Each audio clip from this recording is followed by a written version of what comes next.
नमस्कार दोस्तों, स्वागत है आपका हमारे चैनल टेल्स बाय यशु पर। यहाँ पर आपको मिलेंगी रोचक और सस्पेंसफुल कहानियाँ। अगर आपको यहाँ पर हमारी कहानियाँ पसंद आती हैं तो कृपया करके आप हमारी वीडियोस को लाइक करें, इसको अपने दोस्तों को साथ शेयर करें और साथ के साथ अपना कमेंट करना ना भूलें। अगर आप इस चैनल पर नए हैं तो कृपया करके इसे सब्सक्राइब भी करें। आपका ज़्यादा समय न लेते हुए चलो आज की कहानी को शुरू करते हैं। पिछले एपिसोड में हम सब ने सुना था कि यहाँ पर किंग ने भी एक गेम को बनाया था और जब स्टैचू उससे उस गेम के बारे में पूछती है तो किंग अब उस अपने स्टैचू को इंस्ट्रक्शन देते हैं कि वो इस गेम को रिया के पास भेज दें। और इसके साथ साथ अब स्टैचू उसे हाँ कहती है और अब स्टैचू उसे स्वाति मल्होत्रा के पास भेज देती है। स्वाति मल्होत्रा इस गेम को अनिका, निखिल, करण गुलेरिया इन सब के पास भेजती है और वो अनिका को कहती है कि वो रिया और निखिल को इस गेम को भेज दे। ये सब करने के बाद फाइनली अब तक सभी इस गेम में ज्वाइन हो जाते हैं और अब यहाँ पर गेम शुरू हो जाता है। यहाँ पर अब तक रिया की टीम ऑलमोस्ट जीत ही चुकी थी, लेकिन तभी वहां पर एक विलन आता है जो कि उनकी पावर को उनसे छीन रहा था। ये देखकर रिया कहती है, गाइस बी केयरफुल, ये हमारी पावर को वेस्ट करना चाहती हैं। इस बात पर अब रिया को मिस्टर एक्स की आवाज आती है, don't panic, we have some patience, we definitely won this game. इस बात पर अब वहाँ पर एंजल की आवाज आती है, mister x not possible, this villain is so powerful, हमें कुछ और ही सोचना होगा क्योंकि ऐसे तो हम इसे नहीं हरा पाएंगे। यहाँ पर ये सभी इस विलन से खुद को बचा रहे थे तो वहीं अब बहनी कहती है, ये तो हमारी पावर को वेस्ट करना शुरू कर चुकी हैं, हमें खुद को प्रोटेक्ट करना होगा। अगर हम ऐसे ही रहे तो हम इस गेम में हार जाएंगे। एक एक करके वो विलन अब इनकी टीम के एक एक मेंबर को अब खत्म करना शुरू कर देती है। तो वहीं एक एक करके अब सभी इस गेम से आउट हो जाते हैं। तो अब लास्ट में इस गेम में रिया, आकांक्षा, एनी और जॉन ही थे। तो वहीं बाकी सभी की नज़र बस स्क्रीन पर ही थी। या आकांक्षा इस विलन को अब एक टफ फाइट दे रही थी, लेकिन एक टाइम के बाद वो इस गेम से आउट हो जाती है। तो वहीं अब पहले एनी, फिर जॉन और इसके बाद अब रिया, ये सभी अब हार जाते हैं। यहाँ पर सबके हार जाने के बाद ये देखकर अब सभी के चेहरे पर विवेक उदासी थी कि तभी अब निखिल के मुंह से अब निकल जाता है, इतना पावरफुल विलन आखिर किसने डिजाइन किया होगा। इससे इस बात पर अब सभी एकदम से ही खामोश हो जाते हैं और वो अब एक एक करके इस गेम से अब एग्जिट ले लेते हैं।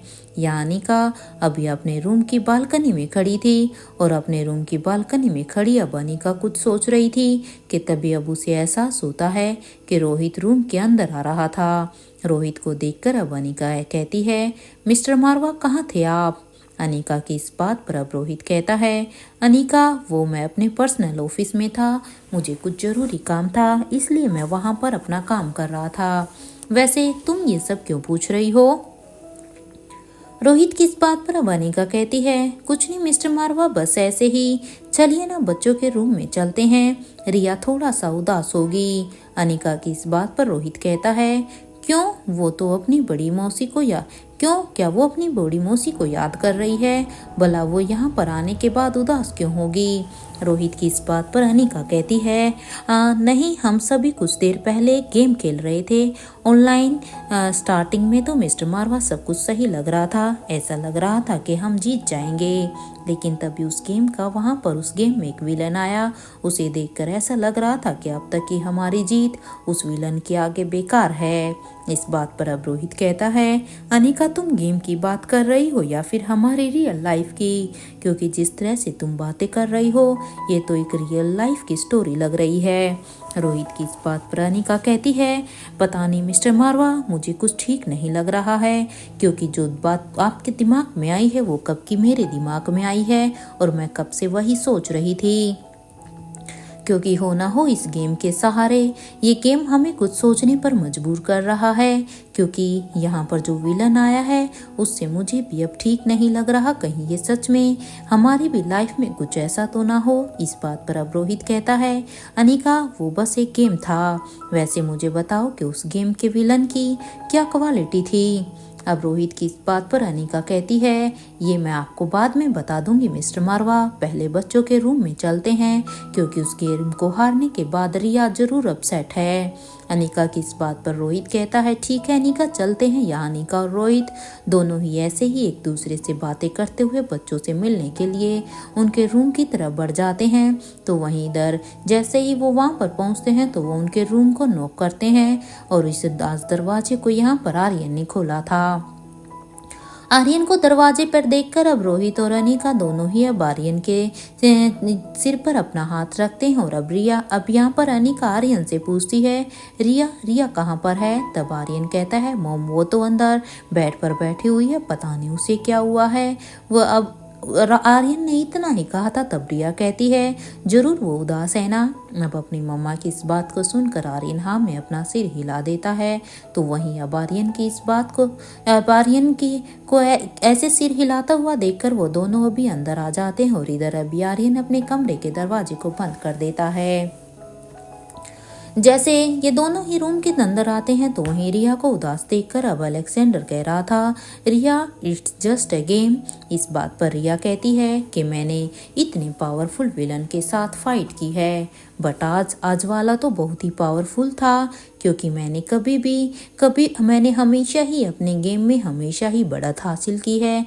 मैं हार नहीं मानूंगी, एक बार फिर से मैं ट्राई करूंगी। इस बात पर अब आर्यन कहता है, ठीक है रिया तुम ट्राई कर लेना, लेकिन प्लीज़ अभी के लिए तो अपना मूड ठीक करो ना, क्योंकि वो एक गेम है ना कि तुम रियल लाइफ में किसी से हारी हो। यहाँ पर आर्यन और अलेक्जेंडर दोनों ही अभी रिया के मूड को ठीक करने की कोशिश कर रहे थे। तो वहीं अब तक रोहित और अनिका बच्चों के रूम में आकर इस तरह से बच्चों के बीच में जो यहाँ पर एक दूसरे का ऐसे साथ देना था, एक दूसरे को ऐसे मनाना था, वो सब देखकर उन्हें भी अपने तीनों ही बच्चों पर काफ़ी प्राउड फील हो रहा था। वही इधर अपने डैड को देखकर रिया अब दौड़कर उनके पास आकर अब अपने डैड को हक करती और कहती है, डैड मैं आज हार गई। इस बात पर अब रोहित कहता है, it's okay Riya, failure is a part of life. इस बात पर अब रिया कहती है, बट डैड।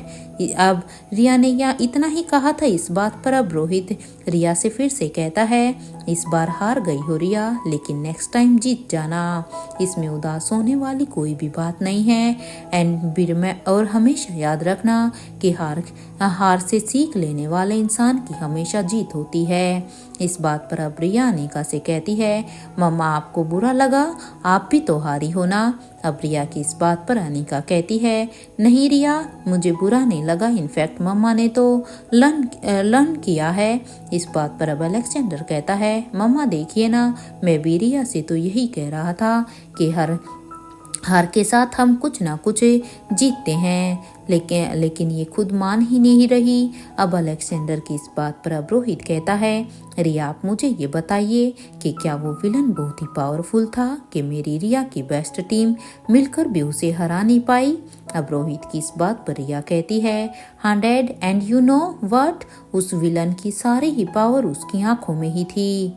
इस बात पर अब रोहित कहता है, अगर ऐसा था तो आपको सबसे पहले उस विलन की आंखों को ही कंट्रोल करने के बारे में सोचना चाहिए था ना, ताकि वो किसी की भी पावर को ना छीन सके।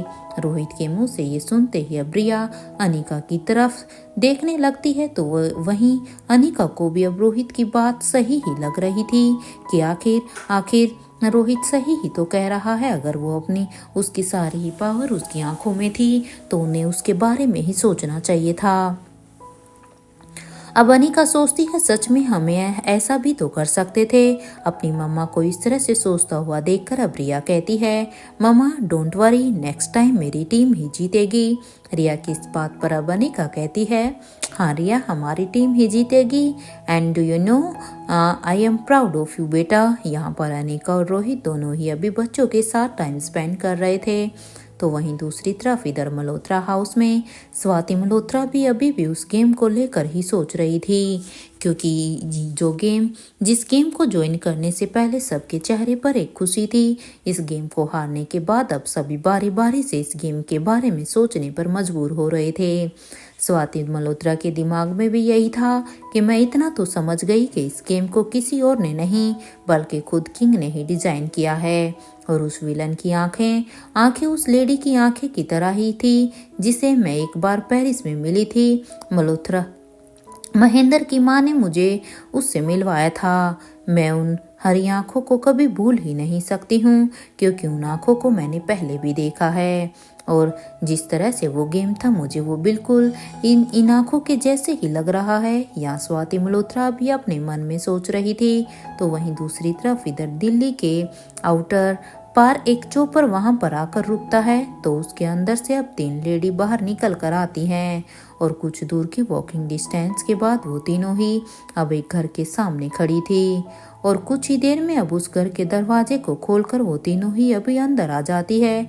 तो वह ये तीनों औरतें और कोई नहीं बल्कि ये तीनों औरतें शीला, दमयंती और वो हरी आंखों वाली वो औरत थी।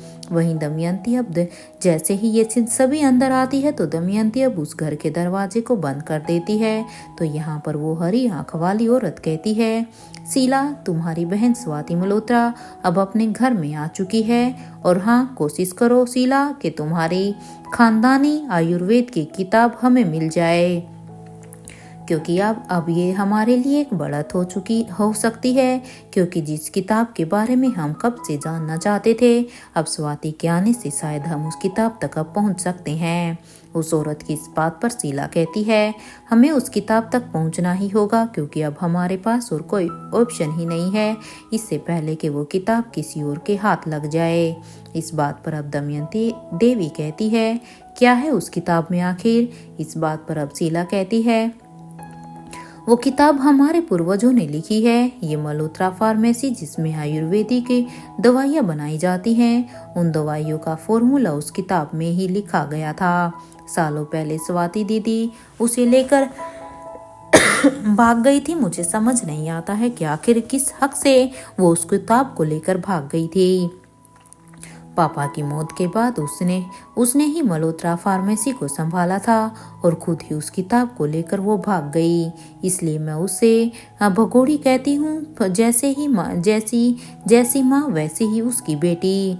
इस बात पर अब वो हरी औरत वाली लेडी कहती है, क्या तुम अपनी पर्सनल दुश्मनी को भूल नहीं सकती हो? क्योंकि अगर तुम जब तक अपनी इस पर्सनल दुश्मनी को नहीं भूल सकती तब तक तुम शायद हमारे किसी काम की नहीं आओगी क्योंकि जब भी तुम हमारे लिए कोई काम करने जाओगी तो वहाँ पर तुम्हारे पर्सनल ग्रेजेस ही सामने आएंगे।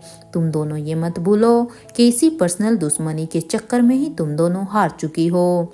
अब उस औरत की इस बात पर शीला कहती है, मुझे तुमसे अकेले में कुछ बात करनी है। अब शीला की इस बात पर वो लेडी कहती है, अभी नहीं, मेरा एग्ज़ाम आने वाला है और मुझे अभी प्रिपरेशन करनी है, तब तक तुम दोनों यहाँ पर आराम कर सकती हो, मैं रोकूंगी नहीं। बस इतना ध्यान देना कि तुम दोनों यहाँ से बाहर बिल्कुल भी मत निकलना। और वैसे भी अब तक तो राजमहल में ये बात पता चल भी गई होगी कि तुम दोनों उस बोट हाउस में नहीं हो, सो बी केयरफुल। ये कहते हुए ही वो लेडी अभी उस रूम से बाहर निकलकर दूसरे रूम की तरफ जाने लगती हैं। वहीं दूसरी तरफ इधर पेरिस में कैलाश अधिकारी को अब तक सब कुछ पता चल गया था कि यहाँ से शीला और दमयंती दोनों ही अभी गायब हो गई हैं। और वो जब उस बोट हाउस तक पहुंचा तो अब वो अपने उस आदमी से कहता है, ऐसी लापरवाही तुम लोगों से कैसे हो सकती है? तुम सभी से ही, चलो एक से माना तो समझ में आता है, लेकिन तुम सब एक जैसी ही गलती कैसे कर सकते हो? कैलाश अधिकारी की इस बात पर अब वो आदमी कहते हैं, क्या सर, हमें कुछ आइडिया ही नहीं है। कैलाश अधिकारी अब उनकी बात को सुनकर कहते हैं, क्या यहाँ पर सब कुछ तो ठीक है, कोई अटैक भी नहीं हुआ है और तुम सभी भी देखो ना, बिल्कुल पूरी तरह से ठीक हो। तो मुझे कोई ये समझाएगा कि वो दोनों औरतें आखिर यहाँ से कैसे गायब हो गई? क्योंकि अगर उन्हें कोई यहाँ से चुरा कर लेकर गया होता तो यहाँ पर कुछ ना कुछ तो हाथापाई होती या फिर गोलियां ही चलती या कुछ हमला ही होता। लेकिन देखो यहाँ तो सब कुछ शांति है। और सबसे हैरानी की बात तो ये है कि कोई भी सीसीटीवी फुटेज में भी कुछ दिखाई नहीं दे रहा है। हम ब्लैक कैट को अब क्या ही जवाब देंगे, क्योंकि ब्लैक कैट के विश्वास के आधार पर ही हम उन्हें यहाँ पर लेकर आए थे। अरे बेवकूफ़ों, पता लगाओ कि वो दोनों कहाँ पर गई हैं। इससे पहले कि ब्लैक कैट को उन दोनों के भागने के बारे में कुछ भी पता चले, हमें उन्हें हर हाल में ढूंढना ही होगा। उन्हें जमीन निगल गई है या फिर आसमान खा गया है। क्योंकि अगर हमने ब्लैक कैट के सामने ये कहा कि वो हमारे ही कब्जे से गायब हो गई हैं, कहीं चली गई हैं, तो फिर तो हम कभी ब्लैक कैट के हम पर विश्वास ही नहीं कर पाएगी। और ये मत भूलो कि हमारे हर एक काम में ब्लैक कैट ने हम लोगों का कितना ही साथ दिया है। यहाँ कैलाश अधिकारी अभी अपना सिर खुजाते हुए ही यही सोच रहा था कि अब वो ब्लैक कैट को क्या जवाब देगा, और सबसे बड़ी बात कि वो रानी साहिबा को क्या ही जवाब देगा। ये सोचते हुए ही कैलाश अधिकारी अभी अपने आदमी से कहता है, चलो अभी के अभी राजमहल चलते हैं, क्योंकि इस बात को अब हम ज़्यादा देर तक छिपा नहीं सकते। हमें इस बात को सबसे पहले धनंजय पीरामल को बताना होगा, क्योंकि अब वो ही शायद इसमें हमारी कोई ना कोई मदद जरूर कर सकते हैं। ये सब सोचते हुए ही कैलाश अधिकारी अभी राजमहल की तरफ जाने लगता है। तो वहीं दूसरी तरफ इधर पेरिस से दूर एक गांव में अक्षय वर्मा को अब धीरे धीरे होश आ रहा था, क्योंकि इतने लंबे समय से अक्षय वर्मा बेहोशी की हालत में ही था और उसकी जुबान पर अब बस आयशा का ही नाम आ रहा था।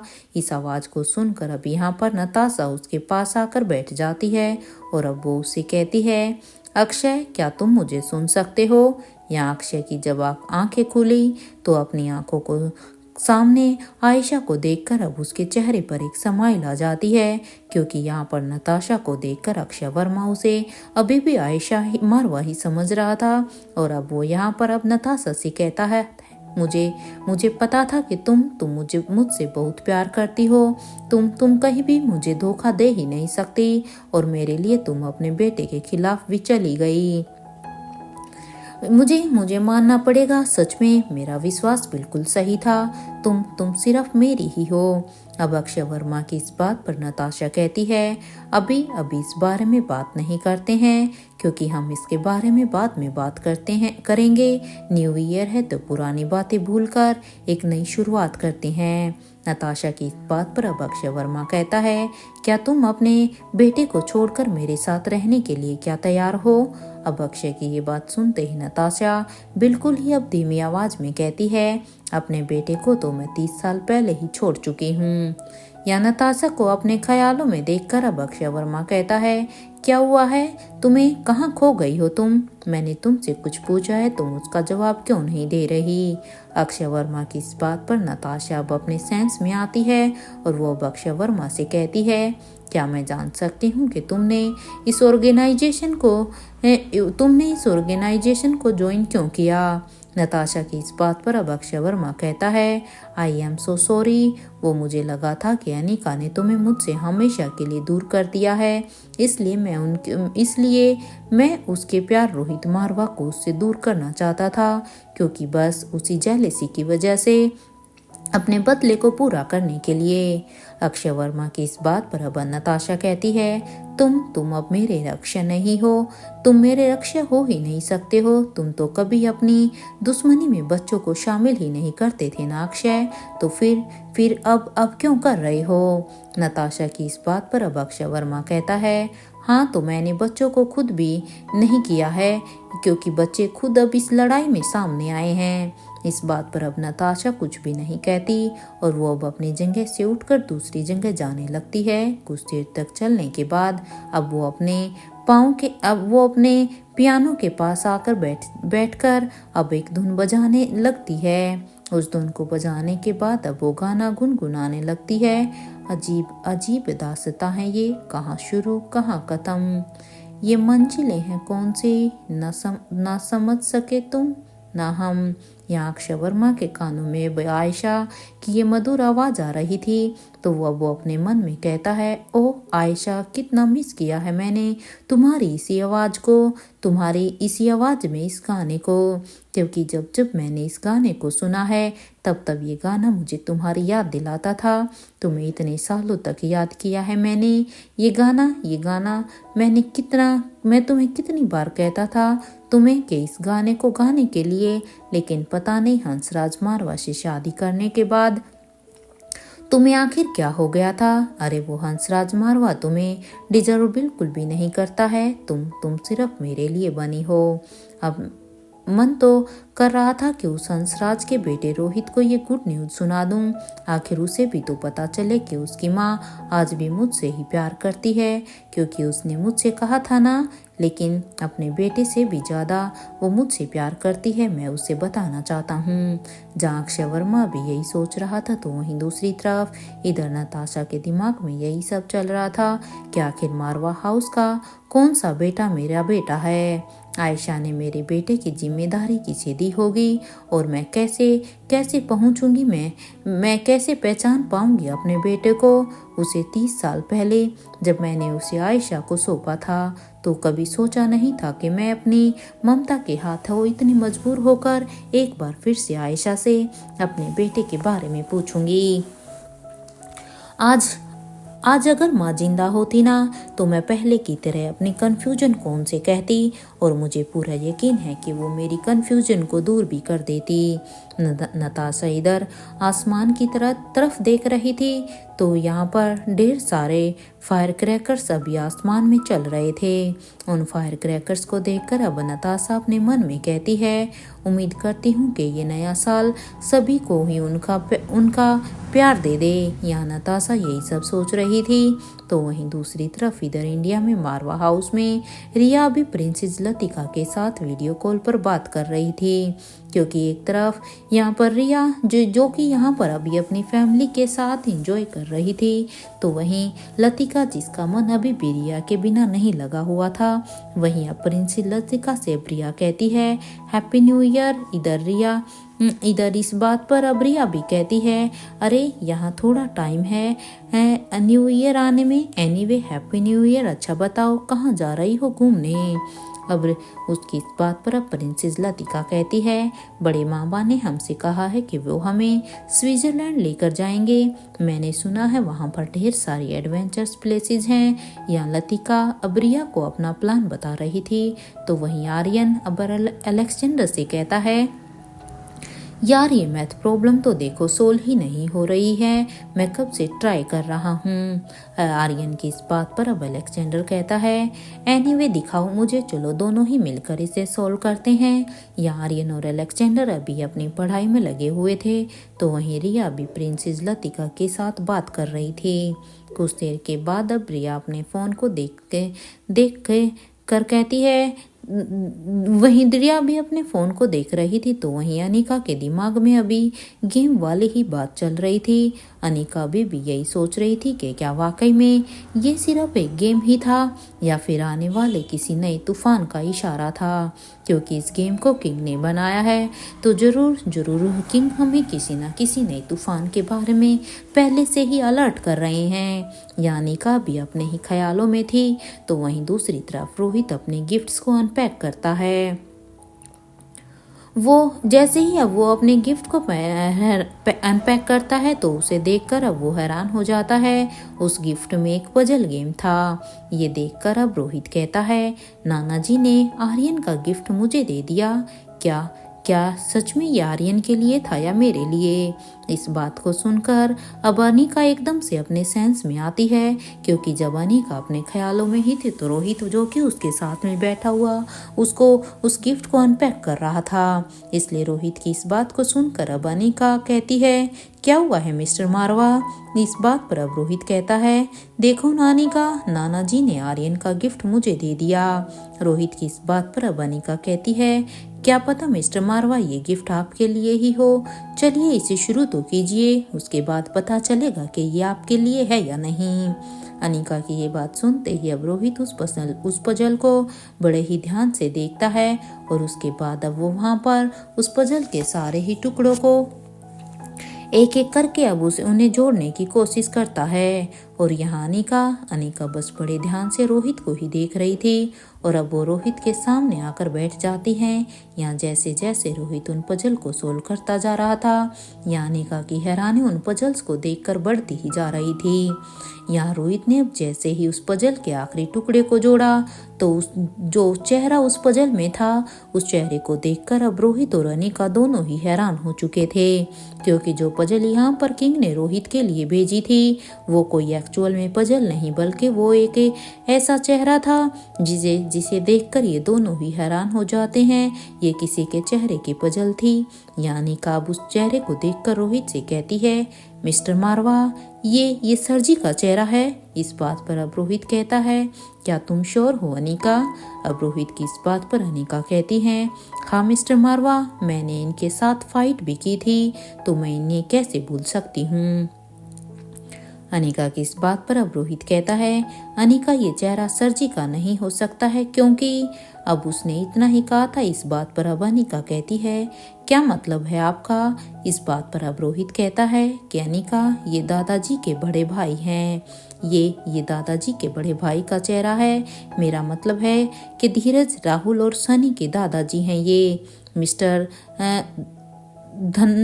मिस्टर धनराज मारवा। इनकी डेथ बहुत पहले ही हो चुकी थी। इस बात पर अब अनिका कहती है, हाँ याद आया, एक बार मैंने ही धीरज से कहा था मारवा हाउस की फैमिली ट्री बनाने के लिए। उन्होंने मुझे वो फैमिली ट्री बना कर दी थी।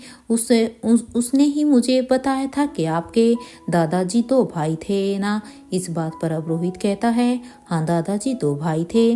बड़े दादाजी होटल का काम संभालते थे तो वहीं दादाजी हॉस्पिटल का। इस तरह से दोनों ही भाइयों ने मारवा ग्रुप की नींव रखी थी।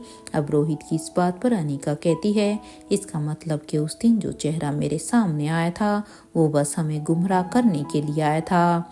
अनिका की इस बात पर अब रोहित कहता है, हाँ अनिका, तुम शायद सही कह रही हो सकता है।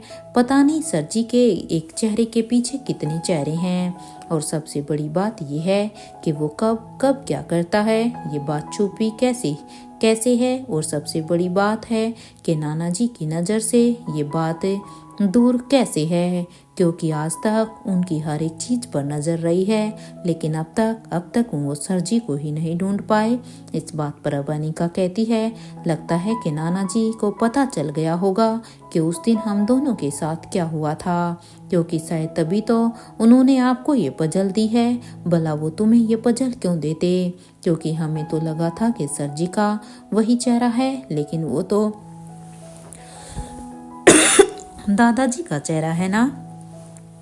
वैसे मिस्टर मारवा, क्या ये भी इन सभी में शामिल थे क्या? या हो सकता है इधर देखिए, मुझे गलत मत समझना मिस्टर मारवा, लेकिन जो अब तक चीजें सामने आ रही है मेरे दिमाग में ये बात आ गई है। इस बात पर अब रोहित कहता है, पता नहीं अनिका कि इस फोटो को हमारे सामने लाकर नाना जी हमें क्या बताना चाह रहे हैं। लेकिन इस फोटो को देखकर वो हमें जरूर कुछ ना कुछ तो समझाने की कोशिश कर रहे हैं। ये कल्प्रिट है या एक विक्टिम है? अब इस बात का जवाब तो बड़ी दादी माँ ही दे सकती हैं। अब रोहित की इस बात पर अनिका कहती है, क्या आप उनसे मिलने मनाली जाएंगे? इस बात पर अब रोहित कहता है, हाँ अनिका, मनाली तो अब मुझे जाना ही है, और वैसे भी मनाली में बहुत से राज अभी भी दफन हैं जिनका जवाब हम अभी तक नहीं ढूंढ पाए। रोहित की इस बात पर अब अनिका कहती है, ठीक है मिस्टर मारवा, अगर आप मनाली इन सवालों का जवाब जानने के लिए जा रहे हैं तो फिर मैं भी आपके साथ चलूंगी, और इसी बहाने मैं बड़ी दादी माँ से भी मिल लूंगी। अनिका की इस बात पर रोहित कहता है, ठीक है अनिका, मैं तुम्हें साथ आने के लिए मना नहीं करूँगा। ये कहते हुए ही रोहित अब अनिका को एक फोरहेड किस करता है। तो वहीं अब अनिका कहती है, मिस्टर मारवा, रात काफ़ी हो गई है, अब चलिए हमको अभी सो जाना चाहिए। अनिका की इस बात पर अब रोहित कहता है, बस 2 मिनट अनिका। और ये कहते हुए ही रोहित अब बड़ी जल्दी से ही अब अपने कपड़े चेंज करने के लिए चला जाता है और जैसे ही अब वो अपने कपड़े चेंज कर कर आता है तो अब वो अनिका को कहता है नाउ आई एम रेडी। और ये कहकर अब रोहित बेड पर लेट जाता है और इधर अनिका अब रोहित के हाथ को सीधा करके उसके हाथ पर अब अपने सिर को रखकर अब वो रोहित के गले लगकर सो जाती है।